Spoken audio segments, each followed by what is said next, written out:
ಮೊದಲಿಗೆ ಗುರು ಹಿರಿ ವಂದಿಸುತ್ತ ಕಥೆಯೊಂದನ್ನು ಹೇಳುವೆ ನಾನು. ಅದುವೇ ಕಾಗ್ಯಕ್ಕ ಗೂಗುಬ್ಯಕ್ಕನ ಕತೆ.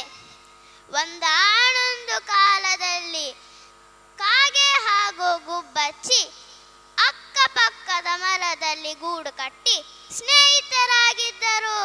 ಒಂದು ದಿನ ಜೋರಾದ ಗುಡುಗು ಸಿಡಿಲು ಮಳೆಗೆ ಕಾಗೆ ಚಳಿಯಿಂದ ನಡುಗುತ್ತಾ ಗುಬ್ಯಕ್ಕನ ಮನೆಯನ್ನು ಬಾಗಿಲನ್ನು ಒದೆಯುತ್ತಾ, ಗುಬ್ಯಕ್ಕ ಗುಬ್ಯಕ್ಕ ದಯವಿಟ್ಟು ಬಾಗಿಲ ತೆಗೆ, ಜೋರಾದ ಮಳೆಗೆ ನನ್ನ ಮನೆ ನೀರಲ್ಲೇ ಬಿದ್ದು ಹೋಯಿತು. ಆದರೆ ನಿನ್ನ ಮನೆಯಲ್ಲಿ ಮಲಗಲು ಸ್ವಲ್ಪ ಜಾಗ ಕೊಡುವೆಯಾ?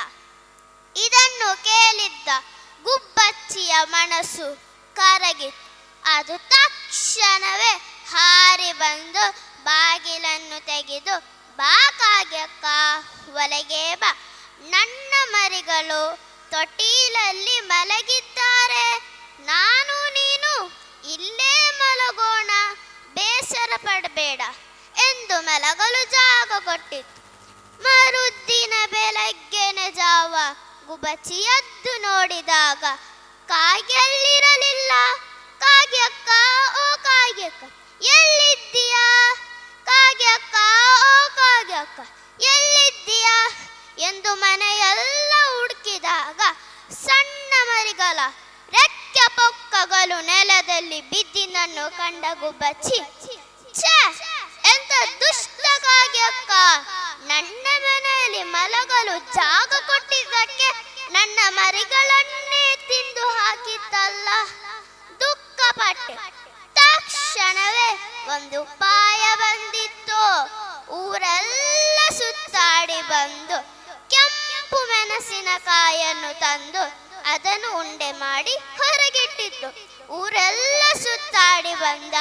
ಹಾ, ರಾತ್ರಿಯೆಲ್ಲ ಗುಬ್ಯಕ್ಕನ ಮರಿಗಳನ್ನು ತಿಂದು ಹೊಟ್ಟೆ ತುಂಬಿದೆ.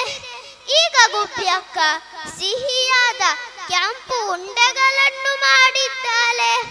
ಬೇಗನೆ ತಿಂದು ಮುಗಿಸಬೇಕು ಎಂದು ಹಾರಿ ಬಂತು. ಗಬಕ್ಕನೆ 2 ಉಂಡೆಗಳನ್ನು ತಿಂದಿತ್ತು. ಆ ಮೆಣಸಿನ ಖಾರಕ್ಕೆ ಕಾಗೆ ವಿಲವಿಲ ಅಂತ ಒದ್ದಾಡಿ ತನ್ನ ಪ್ರಾಣವೇ ಬಿಟ್ಟಿತ್ತು.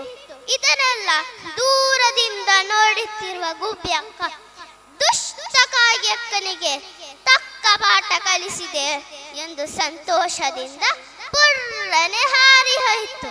ಸ್ನೇಹಿತರೆ, ಈ ಕಥೆಯ ನೀತಿ ಏನಂದ್ರೆ, ನಮಗೆ ಉಪಕಾರ ಮಾಡಿದ್ದವರಿಗೆ ಎಂದಿಗೂ ನಾವು ಅಪಕಾರ ಮಾಡಬಾರದು. ನಾವು ಅಪಕಾರ ಮಾಡಿದ್ರೆ ಅಪ್ಪಾಯ ಕಟ್ಟಿಟ್ಟ ಬುದ್ಧಿ ನೆನಪಿರಲಿ. ಧನ್ಯವಾದಗಳು.